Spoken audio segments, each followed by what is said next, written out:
नमस्कार दोस्तों। आज इस वीडियो के माध्यम से मैं आप सभी को 5 क्लेशों के बारे में बताऊंगी जो ऋषि पतंजलि ने अपने योग सूत्र 2.3 में मेंशन किया है और उन्होंने ये भी बताया है कि हम उन पर विजय कैसे पा सकते हैं। 5 क्लेशों का उल्लेख उन्होंने किया है: अविद्या, अस्मिता, राग, द्वेष, अभिनिवेश, कलेश, जो जीवन में हमारे सभी दुखों के लिए जिम्मेदार हैं। अविद्या यानी अज्ञान, अज्ञान इज लैक ऑफ नॉलेज। अस्मिता अहम भाव, अहंकार का भाव होना। राग यानी लगाव, अटैचमेंट। द्वेष घृणा, हेट्रेड। अभिनिवेश मृत्यु का भय, जीवन से चिपके रहना। केवल उचित समय समझ के माध्यम से ही हम अपने आंतरिक कलेशों से बाहर निकल सकते हैं। हम सभी इन कलेशों के साथ ही जन्म लेते हैं। पहला कदम इन कलेशों को समझना और फिर उन्हें खत्म करने का प्रयास करना है। ये सभी कलेश हमारे अहंकार में उलझे हुए हैं। पहले हम बात करेंगे अविद्या क्या है। अविद्या दुख का मूल कारण है। अविद्या क्या है?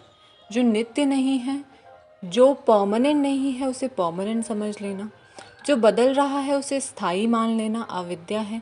जो आनंद नहीं है उसे आनंद मान लेना, जो आत्म नहीं है उसे आत्म मान लेना अविद्या है। मैं शरीर नहीं हूँ पर मुझे शरीर मान लेना ही अविद्या है।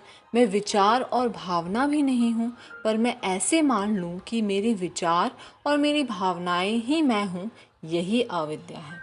इस शरीर को भी स्थिर मान लेना अविद्या है, क्योंकि शरीर तो निरंतर बदल रहा है।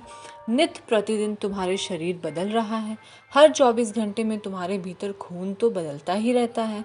हर 5 दिन में तुम्हारे पेट की परत बदल जाती है। 1 महीने में त्वचा बदल जाती है। 1 वर्ष में शरीर की सभी कोशिकाएं बदल जाती हैं। तुम इस शरीर को एक नदी के जैसे भी समझ सकते हो। यह निरंतर ही बदलता रहता है। 3 वर्ष में तो पूरा शरीर ही नया हो जाता है। जैसे ही तुम्हें ये बात समझ आती है कि मन भी बदल रहा है, तुम अपने आप को पुराने विचारों, चिंताओं और भय से अलग देख पाते हो। भूतकाल को पकड़ के रखना अविद्या है। उसे सत्य मानकर बैठ जाना अविद्या है।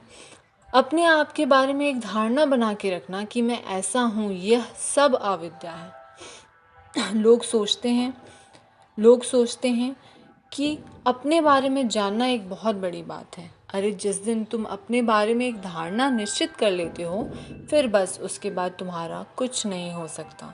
तुम उसमें अटक जाते हो। तुम्हें ये ना पता हो कि तुम कौन हो, वही ठीक दृष्टिकोण है।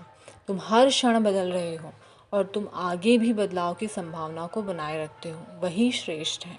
तुम्हारी अपने बारे में एक निश्चित धारणा तुम्हें पूरी तरह से तबाह कर सकती है, तुम्हारे विकास में बाधक हो सकती है और सभी संभावनाओं को सीमित कर सकती है। अगला है अस्मिता। अस्मिता यानी अहंकार, खुद को बड़ा समझना, खुद के विचारों को सही समझना, खुद के दृष्टिकोण को सही समझना अस्मिता होता है। हम सभी के अंदर अहंकार होता है। अगली बार जब आप खुद को लेबल लगाते हैं या रक्षात्मक होते हुए पाएं तो कि मुझे अहंकार नहीं है, तो एक गहरी सांस लें और फिर अपनी सीट पर बैठ जाएं और प्रतिबिंब तकनीक अपनाएं। अपनी खुद की विचार प्रक्रिया के प्रति निष्पक्ष रूप से साक्षी बने। जागरूकता ही पहला कदम है।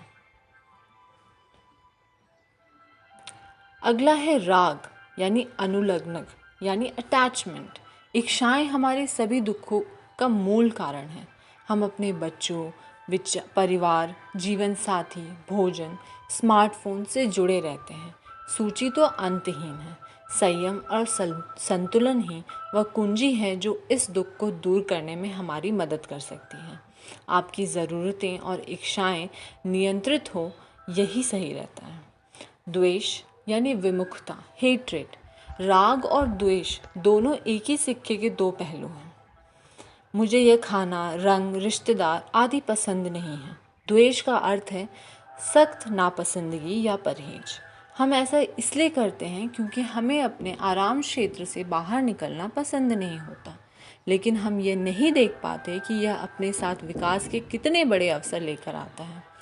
घृणा से दूर रहने का सबसे अच्छा तरीका है कि आप खुद को जीवन में असहज स्थितियों में से बचने के बजाय उनका सामना करने के लिए खुद को चुनौती दें। अगला और आखिरी है अभिनिवेश, यानी मृत्यु का भय या कहीं ना होने का भय। मृत्यु का भय या जीवन से चिपके रहने आपके ध्यान को कम करता है और आध्यात्मिक स्वायत्तता का अनुभव करने के लिए आपकी क्षमता को बाधित करता है, जो योग का एक लक्ष्य है। यदि आप अपने जीवन के प्रत्येक दिन को ऐसे जीना शुरू कर दें जैसे कि आपका आखिरी दिन हो, तो आप मृत्यु या अभिनिवेश के इस भय पर काबू पा सकते हैं। दिन की शुरुआत प्राथमिकता सूची के साथ करें और महत्वपूर्ण काम पूरे करें। अपने प्रति सहज रहें और अपने प्रियजनों के प्रति कोमल रहें। ये सभी क्लेश अज्ञानता से उत्पन्न होते हैं, यानी अगर आपने पहला वाला क्लेश सही कर लिया, अज्ञानता आपने दूर कर ली, आप ये समझ जाएं कि आप कौन हैं, दूसरे कौन हैं, ईश्वर कौन है, तो आपकी अज्ञानता दूर हो जाती है। और जब आप अपनी अज्ञानता को दूर कर लेते हैं तो सभी क्लेश धूमिल पड़ जाते हैं। और योग का अभ्यास उस जागरूकता को जागृत करता है जो जन्मजात होती है। अज्ञानता चेतना के प्रकाश में जीवित ही नहीं रह सकती, जो आध्यात्मिक उन्नति के लिए आवश्यक है। आशा करती हूँ कि आपके जीवन में जो भी क्लेश हावी हैं, आप उसे अज्ञानता को दूर करके कम कर सकते हैं या अपने जीवन से हटा सकते हैं। और इस वीडियो में मेरे साथ अंत तक बने रहने के लिए आप सभी का बहुत बहुत धन्यवाद।